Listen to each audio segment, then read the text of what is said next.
যাদের দুইজনে মৃত্যু ঘটেছে, সেই দুইজন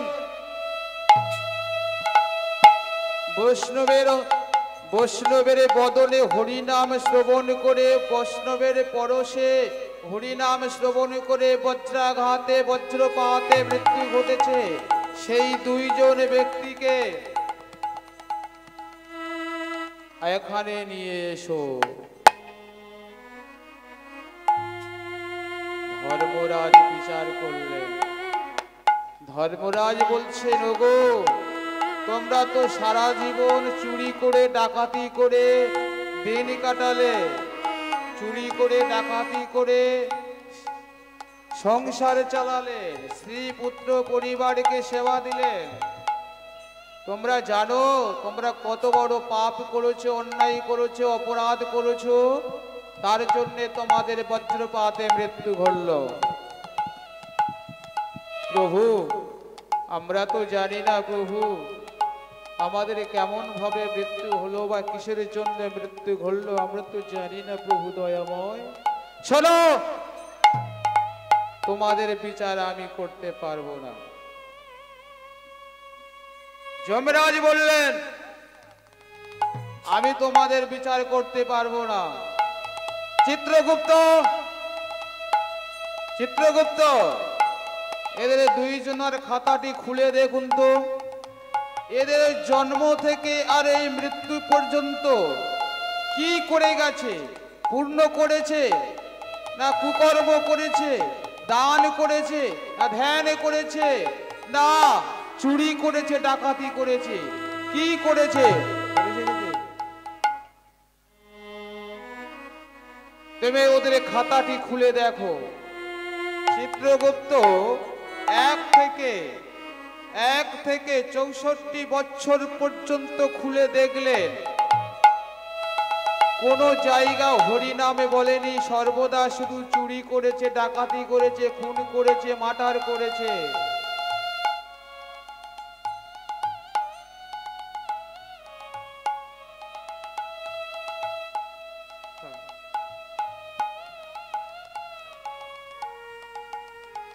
সর্বদা শুধু চুরি করেছে, ডাকাতি করেছে, কোনদিন হরিনাম করে রে, কোনদিন সুপথে যায় রে, সর্বদা কুপথ করেছে, কুপথে চলেছে।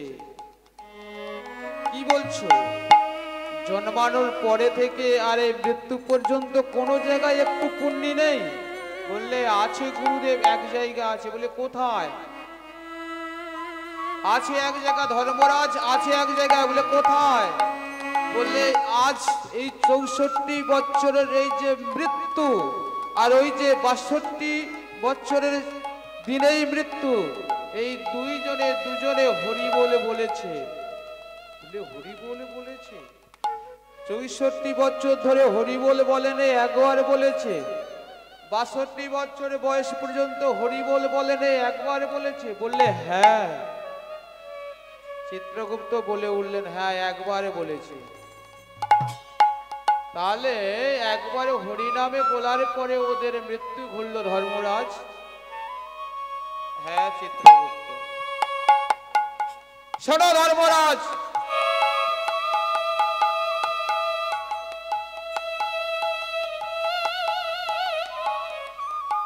চিত্রগুপ্ত বলে উঠলেন, ধর্মরাজ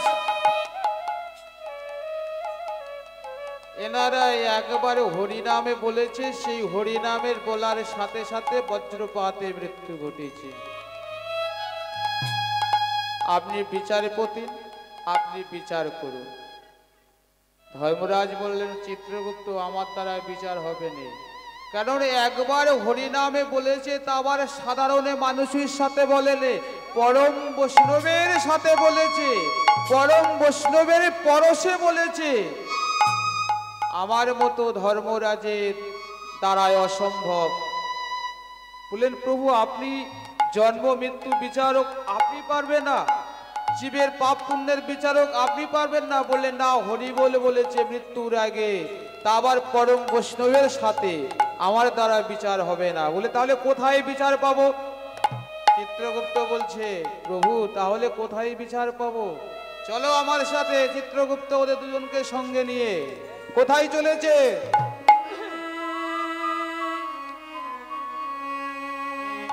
ব্রহ্মালোকে চলেছে। ব্রহ্মদেব, ব্রহ্মদেব,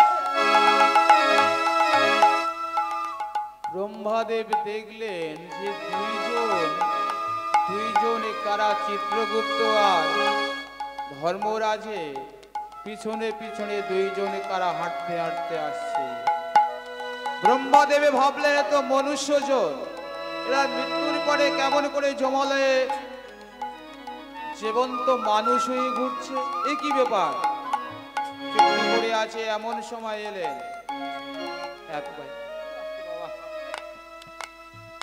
চিত্রগুপ্ত, বলছেন প্রভু ব্রহ্মদেব বিচার করবেন তো? ও যে মৃত্যুর আগে একবার হরিনাম বলেছে, একবার হরিনাম বলেছে, এ কি বিচার করবে প্রভু? তুমি পাপ পুণ্যের বিচারক, বিচার করলে না, ব্রহ্মা কেমন করে বিচার করবে? ব্রহ্মদেব, পিতামহ ব্রহ্মা,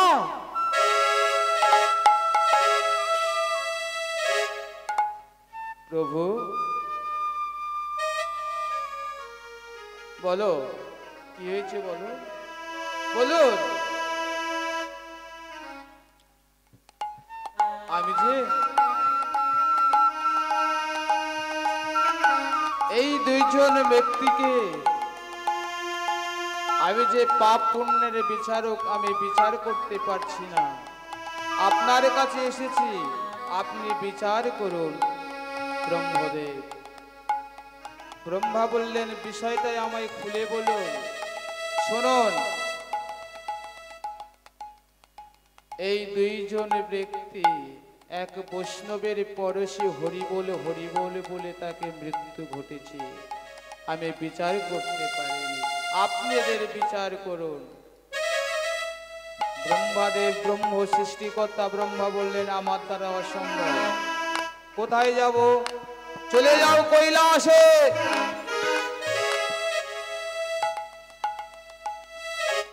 ছুটতে ছুটতে চলেছে ব্রহ্মা।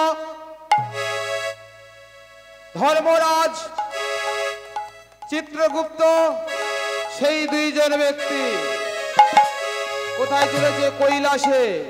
হর হর মহাদেব বম বম বম, হর হর মহাদেব বম বম বম, হর হর মহাদেব বম বম বম, হর হর মহাদেব বম বম বম, হর হর মহাদেব বম বম বম, হর হর মহাদেব বম বম বম, হর হর মহাদেব বম বম বম। আরে ভোলে বাবা, ভোলে বাবা, ভোলে বাবা, ভোলে বাবা, ভোলে বাবা, ভোলে বাবা, ভোলে বাবা, আরে ভোলে বাবা, ভোলে বাবা, ভোলে বাবা, ভোলে বাবা, বম বম বম বম বম, ভোলে বম বম বম বম, ভোলে বম।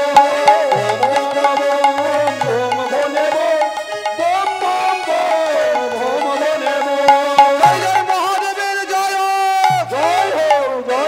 জয় জয় মহাদেবের জয়। কি ব্যাপার, কারা আমার নামে জয় ধ্বনি দেয়? দেখলেন, কি দেখলেন? সৃষ্টিকর্তা ব্রহ্মা আসছে, ধর্মরাজ আসছেন, চিত্রগুপ্ত আসছে, আর দুইজন মানুষ আসছে তার পিছনে, তাদের পিছনে। ভোলানাথ চিন্তা করছে মানুষ স্বর্গে পুরে জমালয়ে কেমন করে এলো, কি ব্যাপার? ধর্মরাজ এসে উপস্থিত হলেন।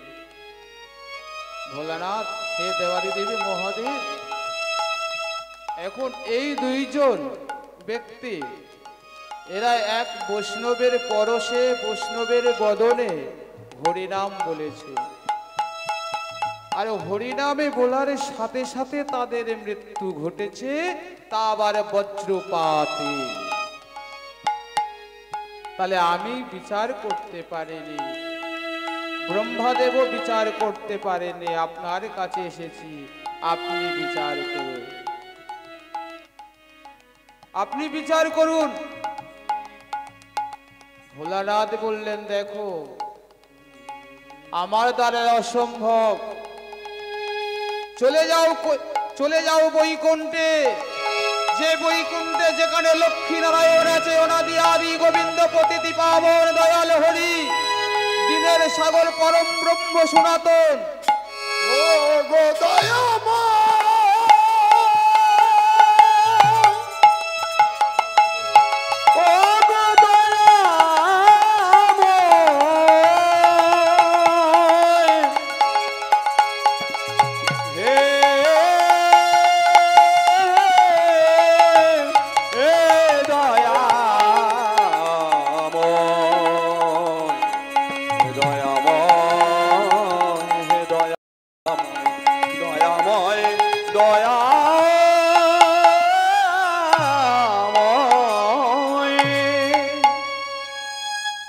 ভোলানাথ বললে আমার দ্বারা হবে রে, চলে যাও বৈকুণ্ঠে, সেখানে গেলে তোমরা বিচার পাবে। চলেছে ভোলানাথ। ভোলানাথেও তাদের সাথে চললেন ব্রহ্মা, ভোলানাথ আর সেই দুইজন আর চিত্রগুপ্ত আর ধর্মরাজ চলেছে কোথায়? বৈকুণ্ঠে। যেই বৈকুণ্ঠে উপস্থিত হয়েছে এমন সময় আমার অনাদি আদি গোবিন্দ ছুটতে ছুটতে এসে সেই দুইজনকে দুহাত দিয়ে বক্ষ মাঝে ধরে নিলেন। যখন সেই দুইজনকে আমার অনাদি আদি গোবিন্দ পরম ব্রহ্ম সনাতন কি করলেন, সেই দুইজনকে দুহাত দিয়ে ধরে বক্ষ মাঝে আলিঙ্গন যখন করছে ব্রহ্মা মহেশ্বর ধর্মরাজ চিত্রগুপ্ত, কি ব্যাপার, বিচার তো এখানে হয়ে গেল, এ কেমন বিচার প্রভু, এ আপনার কেমন বিচার? এই কি তোমার বিচার দয়া, এই কি তোমার বিচার, এই কি তোমার বিচার দয়া, এই কি তোমার এই কি তোমার বিচার দয়া, এই কি তোমার বিচার, এই কি তোমার বিচার দয়া, এই কি তোমার বিচার।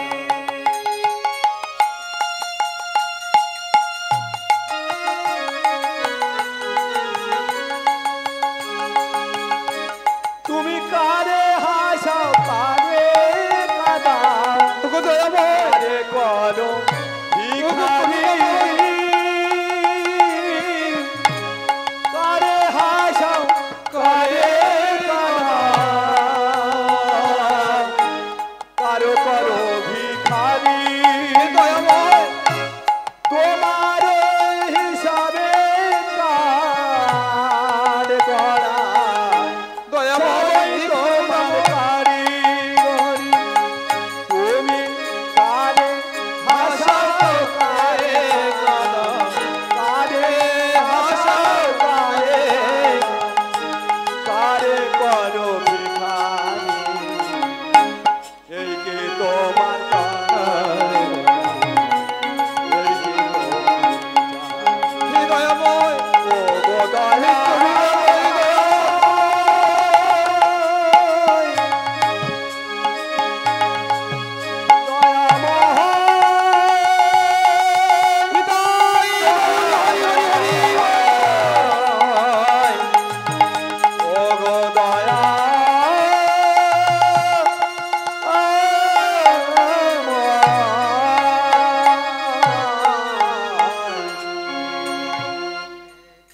তোমার বিচার দয়া, এই কি তোমার বিচার। আস্তে আস্তে কি করলেন, দুজনকে ধরে নিয়ে আলিঙ্গন যখন করছে, তালি আলিঙ্গন করছে এমন সময় ওরা বলে উঠলেন, প্রভু এই দুইজন জন্মানোর পরে থেকে আর মৃত্যুর আগ পর্যন্ত সর্বদাই চুরি করেছে, ডাকাতি করেছে, ছিনতাই করেছে। আজ আপনি এই দুইজন ব্যক্তিকে আলিঙ্গন করে আপনার বক্ষের মধ্যে স্থান দিলেন, কারণ ধর্মরাজ চিত্রগুপ্ত, ব্রহ্মদেব, ওগো মহেশ্বর, তোমরা কি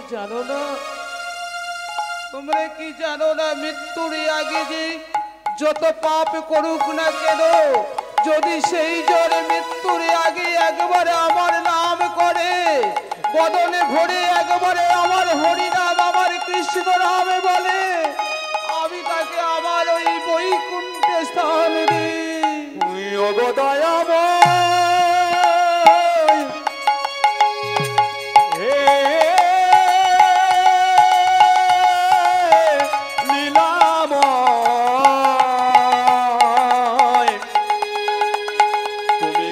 হাসাও কারে কাদা,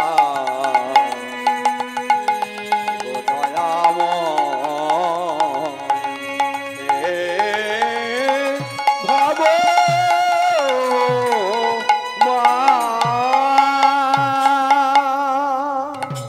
মৃত্যুর আগে যে একেবারে আবার হরি বলে কাঁদে, সে একেবারে হরি নামে বলে, হে গোবিন্দ দয়াময়, এই দিনের দয়ালে পতিতি পাবনে আমাকে উদ্ধার করো। একেবারে হরি বলে যদি কাঁদে, আমি তাকে আমার বৈকুণ্ঠে স্থান দিই। আমি যেমন থাকি সে তেমন থাকে। সে চণ্ডালে হলেও যদি ভক্তি করে একবার হরি বলে নয়নের জল দিয়ে, আমি তার আমার আসনে, আমি তার আমার বৈকুণ্ঠে স্থান দেই। আরে সে ব্রাহ্মণ হয়ে যদি ভক্তি ভরে হরি নাম করে না, হরি বলে না, আমি তাকে স্থান দিই না। তাই মাগো, আজ সেই বৈষ্ণব ঠাকুর বৃন্দাবনে চলেছে মধুর হরি নাম বলতে বলতে, অজগর পথে শয়ন করে রইলেন, নয়ন জলে বুক বাসাতে লাগলেন। আর বৈষ্ণব ঠাকুরের সঙ্গে বৃন্দাবনে যাবার জন্য বৈষ্ণব ঠাকুর চলেছে বৃন্দাবনে, বৃন্দাবনের নিধুবনে। তাহলে বৃন্দাবন, এই দেহটি হলো আমাদের মধুর বৃন্দাবন। বৃন্দাবন হলো কত? 84 কোষ বৃন্দাবন, 84 কোষ বৃন্দাবন, 84 অঙ্গুরি 3.5 হাত হলো এই মধুর বৃন্দাবন। যেমন বাইরে বৃন্দাবনের সমস্ত দেব দেবতা দেবী আছে, এই বৃন্দাবন, এই দেহর বৃন্দাবনের সমস্ত দেব দেবতা আছে। কে কোথায় আছে বাবা? কে কোথায় আছে?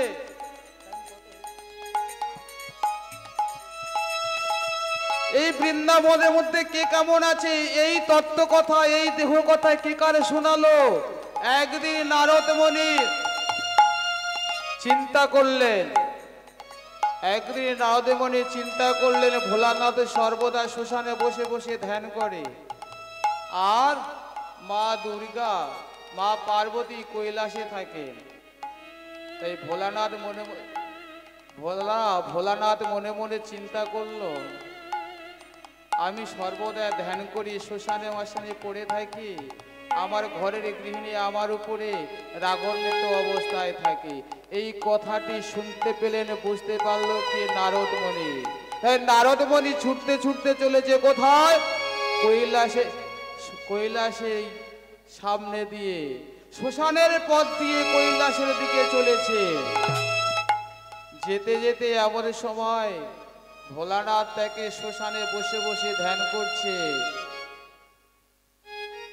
নারদমণি চিৎকার করে ডেকে উঠলেন, মামা, ও মামা,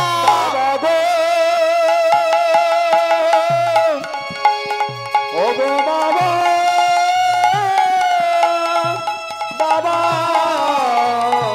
বাবা গো। ও বাবা, কি রে, কি হয়েছে? কেন রে এইভাবে চিৎকার করছি? ও মামা, কৈলাসে যাবে না? না রে, এখন আমি যাব না, তুই যা। বেশ, এই কথাটিও শোনার অপেক্ষা ছিল নারদ মুনি। তাই ছুটতে ছুটতে চলেছে কোথায়? কৈলাস ধামে। কৈলাস ধামে উপস্থিত হয়ে শিব দুর্গাকে বলছে, ও মামি, মামি, ও মামি, বাড়ি আছো?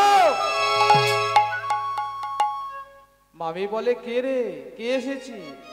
আমি নারদ এসেছি। কি ব্যাপার? আসতে বল, একটু আসতে। কি ব্যাপার?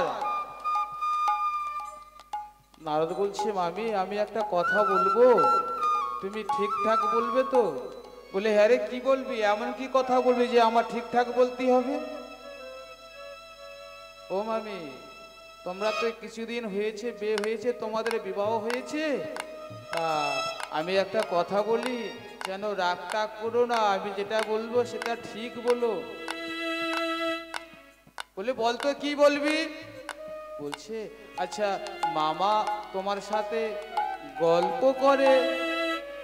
বলে, হ্যাঁ গল্প করে, কিন্তু অনেক গল্প করে, অনেক কিছু গল্প করে। তুমি ঠিক বলছো? বলে, হ্যাঁ অনেক গল্প করে। ও, মামা খালি তোমার সাথে গল্প করে।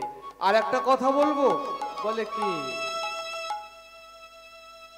মামা, মামা তোমার সাথে অনেক গল্প করে, মামা এ গল্পটা তোমার সাথে করেছে। বলে, কিসের গল্প? বলে, কিসের গল্প? পরবর্তী কীর্তন দলকে আসার জন্য অনুরোধ করছি। বলে, কিসের গল্প? আপনারা তাড়াতাড়ি চলে আসুন। বলে, মামা তোমার সাথে এই গল্পটা করে। বলে, কিসের গল্প? মামা শ্মশানে বসে বসে 5টা মাথার উপরে বসে বসে ধ্যান করে। এ কথা তোমার কাছে বলেনি? এ গল্প তোমার সাথে করে রে? বললে, না তো, এ গল্প করে রে। বলে, এই তো মামা তোমার সাথে সারা রাত ধরে গল্প করে, কত গল্প করে, আর তোমার কাছে এই গল্প করে রে? মামা শ্মশানে বসে বসে কত গল্প করে, 5টা মাথা নিয়ে বসে বসে ধ্যান করে। সেই ধ্যানের যোগে, সেই ধ্যানের বলে সেই 5টা মাথা জাগ্রত হয়ে মামার সাথে কত লীলা না লীলা করে। এ গল্প তোমায় বলে নে? বলে, না তো, এ গল্প আমায় বলে নে। তুই জানিস? হ্যাঁ রে, হ্যাঁ মামি, আমি ঠিক জানি।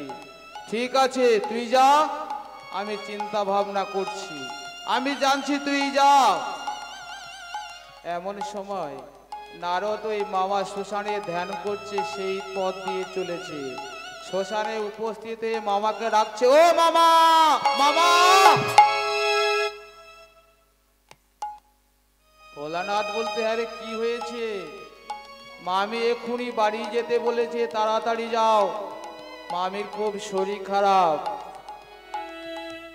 ভোলানাথ বলে উঠলে, হ্যাঁ রে, তুই কি কোনো গুল মেরে এলি নাকি? তুই এক্ষুনি গেলি, ফিরলি, মামি যেতি বললো, তুই কোনো গুল মেরে এলি? না না, আমি গুল ফুল মারি না, তবে জানি না কিসের জন্য যেতে বলেছে, তুমি তাড়াতাড়ি যাও। ভোলানাথ বুঝতে পেরেছে, ভোলানাথ বুঝতে পেরেছে নারদ কোনো গুল মেরে এসেছে, আমায় তাড়াতাড়ি যেতে হবে। তাই নারদ বলে চলে গেলেন। ভোলানাথ আস্তে আস্তে করে এলো কৈলাসে। যেই কৈলাসে উপস্থিত হয়ে ডেকে উঠলেন, দুর্গা, ও দুর্গা।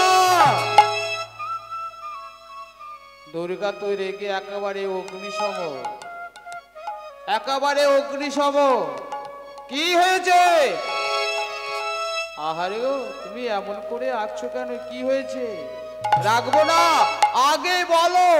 তুমি আগে বলো শ্মশানে 5টা মাথার উপরে বসে বসে ধ্যান করো, তোমার ধ্যানের যোগে ওই 5টা মাথা জাগ্রত হয়ে তুমি তাদের সঙ্গে কত লীলা না লীলা করো।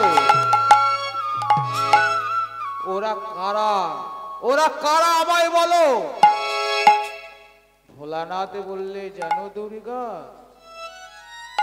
ওগুলো কাদের মাথা জানো? কাদের মাথা? ওগুলো তোমার মাথা। আমার মাথা? বললে হ্যাঁ, এই পৃথিবীতে যতবার তুমি জন্ম নিয়েছো তোমার মৃত্যু হয়েছে, আর তোমার মৃত্যু হওয়ার কারণে তোমার মাথাগুলো নিয়ে আমি শ্মশানে রেখে আমি সর্বদা ধ্যান করি। দুর্গা বললে ও, আমি যতবার মারা গেছি, ততবার জন্ম নিয়েছি, ততবার মারা গেছি। আমি তো মারা গেছি, তা তুমি মারা যাওনি? বললে না, আমি মারা যাইনি। বলে কেন তুমি মারা যাওনি? বলে দুর্গা তুমি জানো না, তত্তক্ষর ব্যক্তি মৃত্যু হয় না, আর অততক্ষ ব্যক্তির মৃত্যু হয়। কি বললে? বলে তত্তক্ষ ব্যক্তির মৃত্যু হয় না, আর অতক্ষ ব্যক্তির মৃত্যু হয়। ও, যতবার পৃথিবীতে আমি জন্ম নিয়েছি আমি মরিছি, আর তুমি মরনি, তুমি তত্তক্ষ ব্যক্তি। সেটা কোন তত্ত্ব? সেই তত্ত্ব আমায় জানাও, যার জন্যে আজ তোমার মৃত্যু হয় না, আজ তুমি মৃত্যুঞ্জয়, সেই তত্ত্ব আমায় জানাও। ভোলানাথ বললে দেখো, সেই তত্ত্ব শুনতে গেলে জাগ্রত থাকতে হবে, জাগ্রত অবস্থায় সেই তত্ত্ব তোমার শুনতে হবে। আর সেই তত্ত্ব শুনতে শুনতে যদি তুমি ঘুমায়ে পড়ো, যদি কেউ শুনে ফেলে সেই তত্ত্ব, সেই ব্যক্তি অমর হয়ে যাবে। দুর্গা বললেন সেই তত্ত্ব আমার শোনাও, যে তত্ত্ব শ্রবণ করলে মৃত্যু হয় না, সেই তত্ত্ব আমার শোনাও। দুর্গা শুনতে আরম্ভ করলেন। ভোলানাথ বললেন তাহলে দুর্গা তুমি শয়নে যাও, আমি তত্ত্ব বলতে আরম্ভ করি, তুমি শুনে যাও, যেন ভুলে যেও না, যেন ঘুমিয়ে পড়ো না। দুর্গা বললেন হ্যাঁ বলো, বলো সেই তত্ত্ব বলো, যে তত্ত্ব বললে মৃত্যু হয় না সেই তত্ত্ব বলো। তবে শোনো দুর্গা, শোনো। ওগো চূড়ার মধ্যে চূড়ামণি ব্রহ্ম পাশে স্মৃতি, চূড়ার মধ্যে চূড়ামণি ব্রহ্ম পাশে স্মৃতি, চূড়ার মধ্যে চূড়ামণি ব্রহ্ম পাশে স্মৃতি, চূড়ার মধ্যে চূড়ামণি ব্রহ্ম পাশে স্মৃতি, চূড়ার মধ্যে চূড়ামণি ব্রহ্ম পাশে স্মৃতি, চূড়ার মধ্যে ব্রহ্ম পাশে স্থিতি। আরে পাঠের মধ্যে মহাবিষ্ণু করেন বসতি, আরে পাঠের মধ্যে মহাবিষ্ণু করেন বসতি, আরে পাঠের মধ্যে মহাবিষ্ণু করেন বসতি, আরে পাঠের মধ্যে মহাবিষ্ণু করেন বসতি, আরে চক্রের মধ্যে কালা চাঁদ করিতেছে ধ্যান, চক্রের মধ্যে কালা চাঁদ করিতেছে ধ্যান, আরে নাসিকাতে নিত্যানন্দ মধু করে, আর নাসিকাতে নিত্যানন্দ মধু করে পান, আর নাসিকাতে নিত্যানন্দ মধু করে পান, আর নাসিকাতে নিত্যানন্দ মধু করে পান, আর কর্ণেতে চৈতন্য গোসাই হয়ে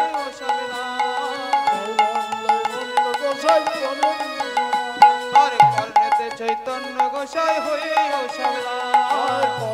চৈতন্য গোসাই হয়ে মুখেতে ভদ্রাক্ষ বসি 32 যোগায়, মুখেতে ভদ্রাক্ষ বসি 32 যোগায়, আরে মুখেতে ভদ্রাক্ষ বসি 32 যোগায়, মুখেতে ভদ্রাক্ষ বসি 32 যোগায়, আরে জিহ্বাতে নারদ মণি লাগায় ক্রন্দন, জিহ্বাতে নারদ মণি লাগায় ক্রন্দন, আরে জিহ্বাতে নারদ মণি লাগায় ক্রন্দন, জিহ্বাতে নারদ মণি লাগায় ক্রন্দন, জিহ্বার নিচে বই নদী কয়া গঙ্গা জল জিয়া পারে নিচে বয়ে গয়া গঙ্গা জল আরে জিয়া পারে নিচে বই নদী কয়া গঙ্গা জল জিয়া পারে নদী গয়া গঙ্গা জল আরে হস্তের মধ্যে শ্রী গোবিন্দ দানি অধিপতি হস্ত মধ্যে শ্রী গোবিন্দ দানে অধিপতি আরে হস্তের মধ্যে শ্রী গোবিন্দ দানি অধিপতি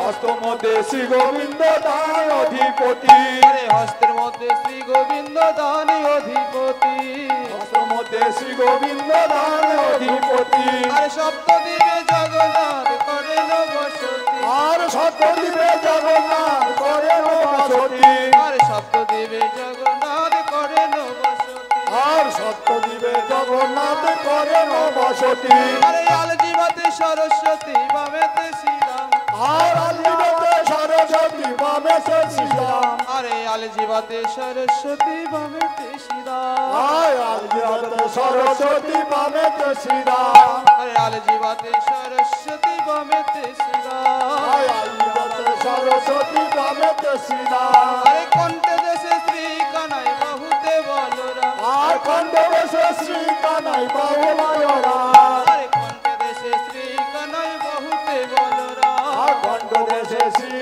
কানাই বাহু বলরা আরে নাভি মূলে ব্রহ্ম সদা করিতেছে লীলা আর রাম বলে বাবা সদাই করিতেছে লীলা আরে নাভি মূলে ব্রহ্ম সদা করিতেছে লীলা আর নাভি মূলে বাবা সদাই করিতেছে লীলা আরে লিঙ্গ মূলে মহাদেব বহে চন্দ্রকলা আর লিঙ্গ মূলে মহাদেব ভয়ে চন্দ্রকলা আরে লিঙ্গ মূলে মহাদেব বহে চন্দ্রকলা আর লিঙ্গ মূলে মহাদেব ভয়ে চন্দ্রকলা আরে গুচ্ছদারে বসিয়া আছে নাড়ুয়া গোপাল আর গুজ্জদারে বসে আছে নাড়ুয়া গোপাল আরে গুচ্ছদারে বসিয়া আছে নাড়ুয়া গোপাল আর গুজ্জদারে বসে আছে নাড়ুয়া গোপাল আরে হাঁটুতে শক্তির স্মৃতি বসুমতি পায় হাতু বসে শ্রীমতী বসুমতী কয় আরে হাঁটুতে শক্তির স্মৃতি বসুমতি পায় হাতু বসে শ্রীমতী বসুমতী কয় আরে 18 মোকাম তত্ত্ব শনি সমুদয় হায় রাজম ক্ষমতা তো শোনো সমুদয় আরে 18 মোকাম তত্ত্ব শনি সমুদয় আর 18 ক্ষমতা তো শোনো সমুদয় আরে এই সবে তত্ত্ব কথা যেই জনে জানে এই সব তত্ত্বকথা যেই জন জানে আরে নরলোকে তুচ্ছ তারে দেবে লোকে মানে আর নরলোকে তুচ্ছ তারে দেব লোক জানে আরে নরলোকে তুচ্ছ তারে দেবে লোকে মানে আর নরলোকে তুচ্ছ তারে দেব লোক জানে ঘুমিয়ে পড়েছো ও দুর্গা ও দুর্গা ও আরে ঘুমিয়ে পড়েছো নাকি না না ঘুমাইনি মানে ঘুমানো ভাব এসে গেছি তন্তরা এসে গেছি সবে অল্প একটু শুনলে এর মধ্যে হু দিচ্ছ ভালো করে হু দাও আরে ঘুমিয়ে পড়লে হবে না আর একটু বলো আবার শুনবে দেখো শুনতে শুনতে যেন ঘুমিয়ে পড়ো না বললে না না প্রভু ঘুমাবো না আপনি বলা শুরু করুন কারণ ওই তত্ত্ব কথা শুনলে আমার আর মৃত্যু হবে না আপনি ওই তত্ত্ব কথা শোনেন বা জানেন তাই আপনার নাম হলো মৃত্যুঞ্জয় যদি আপনার মতো পরবর্তী কীর্তন দল আসরে চলে আসুন হরিবাসরে চলে আসুন তাই আমি ওই তত্ত্ব কথা শুনবো আমার আর কোনোদিন মৃত্যু হবে না তাহলে শোনো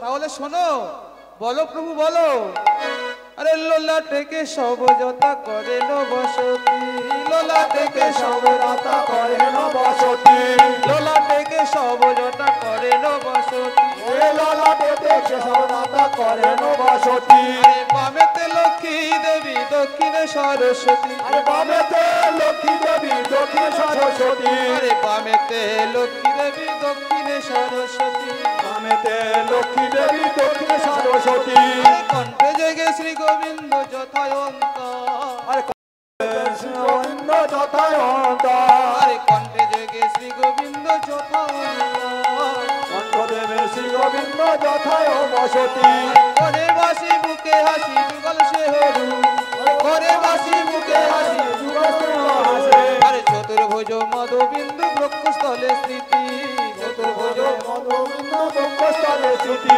আরে চতুর্ভুজ মাধব বিন্দু বক্ষস্থলে স্থিতি চতুর্ভুজ মাধবেন্দ্র বক্ষস্থলে স্মৃতি শঙ্খচক্র গদা পদ্ম বামেতে প্রকৃতি শঙ্খচক্র গদা পদ্ম বামেতে প্রকৃতি আরে শঙ্খচক্র গদা পদ্ম বামেতে প্রকৃতি শঙ্খচক্র গদা পদ্ম বামেতে প্রকৃতি আরে নাভি বলে নারায়ণ করিবে গোধান নাভি মূলে নারায়ণ করিবে গোধান নাভি বলে নারায়ণ করিবে গোধান নাভি মূলে নারায়ণ করিবে ধ্যান তবে তো ভাবক গণে কহিবে কল্যাণ তবে তো ভাবক গণে করিবে নন্দন আরে তবে তো ভাবক গণে কহিবে কল্যাণ তবে তো ভাবক গণে করিবেছে আরে দক্ষিণ কক্ষে বিষ্ণু কই শোনো আর দক্ষিণ কুকের বিষ্ণু কই শুনো আরে দক্ষিণ কক্ষে বিষ্ণু কই শোনো আর দক্ষিণ কুকে বিষ্ণু কই শুনো আরে বাহুতে শ্রী মধুসূদন সহস্রী রাধা বাহুতে সে মধুসূদন সহস্র মূলা আরে বাহুতে শ্রী মধুসূদন সহস্রী রাধা মধুসূদন আস্তে আস্তে আস্তে আস্তে ও সহস্র দুর্গা কই ঘুমিয়ে পড়েছো ঘুমিয়ে পড়েছো ও তো ও দুর্গা দুর্গা দুর্গা সাড়া আর পাচ্ছে না এই পর্যন্ত রয়ে গেল বাহুতে শ্রী মধুসূদন সহস্রী রাধা রয়ে গেল ও দুর্গা দুর্গা অনেকক্ষণ পরে সাড়া দিলে তুমি ঘুমাচ্ছ না না ঘুমাইনি আরো বলো না না আমি ঘুমাইনি বলো আরে ত্রিবিক্রমে কন্দমূলে হন বিরাজিত ত্রিবিক্রমে কন্দমূলে হন বিরাজিত ত্রিবিক্রম কন্দমূলে হন বিরাজিত স্কন্দমূলে হয়ে বিরাজিত আরে বামে কক্ষে বামন দেবে হয় অধিষ্ঠিত বাম পক্ষে বাম দেবে হয় অধিষ্ঠিত আরে বামে কক্ষে বামন দেবে হয় অধিষ্ঠিত বাম কক্ষে বামন দেবে হয় অধিষ্ঠিত আরে শ্রীধরে ব্রহ্মভূতে শ্রীসহ বিরাজ শ্রীধরে ব্রহ্মভূতে শ্রীসহ বিরাজ ঋষিকেশে কন্দমূলে আছে যোগী সাজে ঋষিকেশ বাম কক্ষে হয় অবস্থিত আরে ঋষিকেশে কন্দমূলে আছে যোগী সাজে খণ্ডমূলে আছে যোগী সাজে আরে পৃষ্ঠে দেশে পদ্মনামা কহিল বিধান আরে কৃষ্ণ দেশে পদ্মনাভ করিয়ে দিয়া আরে পৃষ্ঠে দেশে পদ্মনামা কহিল বিধান কৃষ্ণ দেশে পদ্মনাভ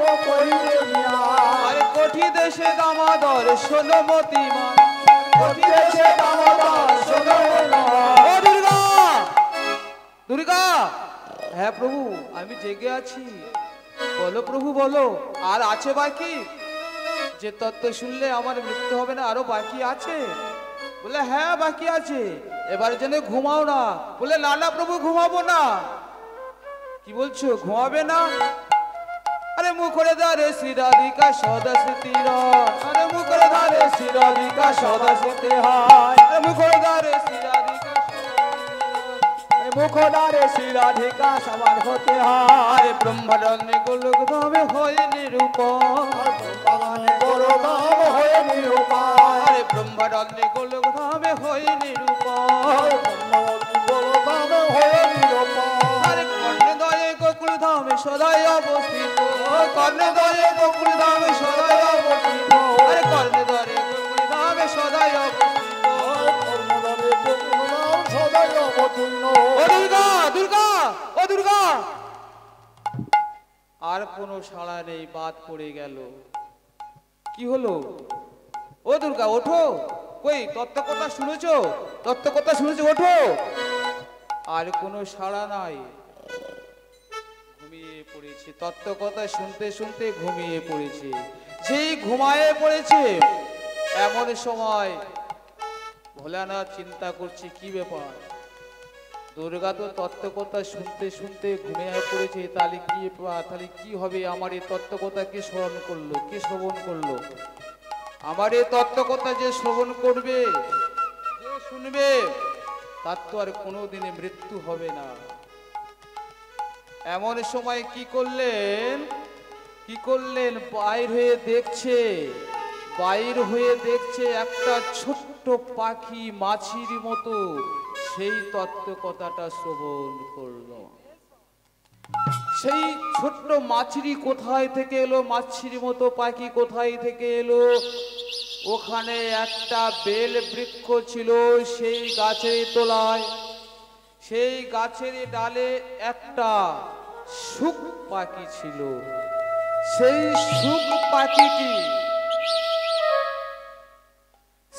শুক পাখিটি ভোলানাথ যখন ডুম্বুরি বাজাইছিল, আরে ডুম্বুর বাজাইলো ভোলা রে,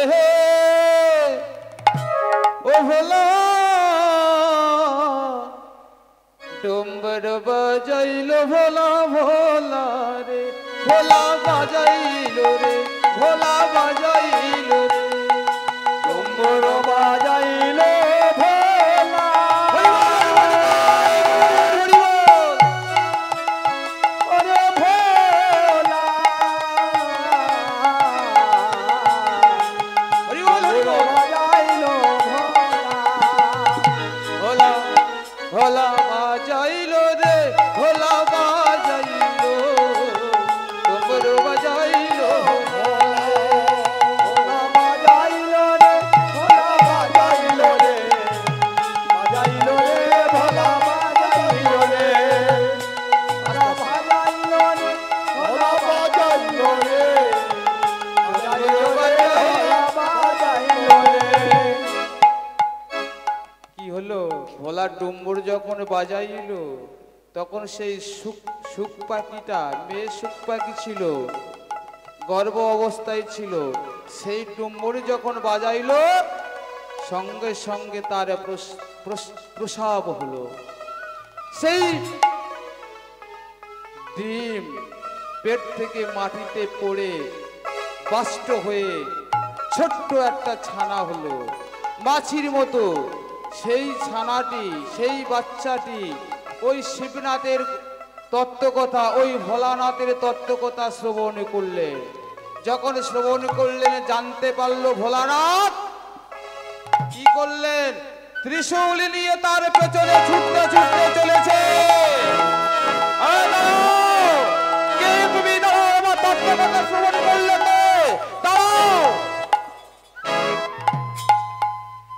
দাঁড়ালো না সেই মাছি। ভোলানাথ যত ছুটেছে সেই মাছি তত উঠতে উঠতে কোথায় গেল? ব্যাসের স্ত্রী লৃথিকা দেবী হা করে মাথা ছানছিলেন, হা করে মাথা ছানছে। সেই মাছি উঠতে উঠতে গিয়ে ব্যাসের স্ত্রীর গালের মধ্যে প্রবেশ করলো। চলে গেল কোথায়? গর্ভের মধ্যে থাকে কতদিন? 18 বছর। শিবনাথ ত্রিশূল নিয়ে দাঁড়িয়ে রইল। গর্ভের মধ্যে হইতে বের হলে ত্রিশূলের আঘাতে তাকে শেষ করে দেবে। ব্যাস জানতে পারলো কে তুমি? ভোলানাথ, তুমি কেন এখানে এইভাবে মূর্তি নিয়ে দাঁড়িয়ে আছো ত্রিশূল হাতে? কি হয়েছে? ভোলানাথের মুখের কথাটি শ্রবণ করে করলো, বলে উঠলেন, শোনো শোনো দেবাদিব দেব মহাদেব, শোনো মৃত্যুঞ্জয়, ওগো শিবঙ্কর, ওগো দেবঙ্কর, ওগো বিশ্বম্ভর, তোমার মুখের তত্ত্ব কথা শ্রবণ করেছে ওই পক্ষী, ওর তো আর মৃত্যু হবে না। তুমি ফিরে যাও, তুমি ফিরে যাও। ফিরে গেলেন ভোলানাথ, ফিরে গেলেন। আর কি হলো? 18 বছর মায়ের গর্ভে থাকে আমার। থাকার পর যখন তিনি প্রসব করলেন, 18 বছর পরে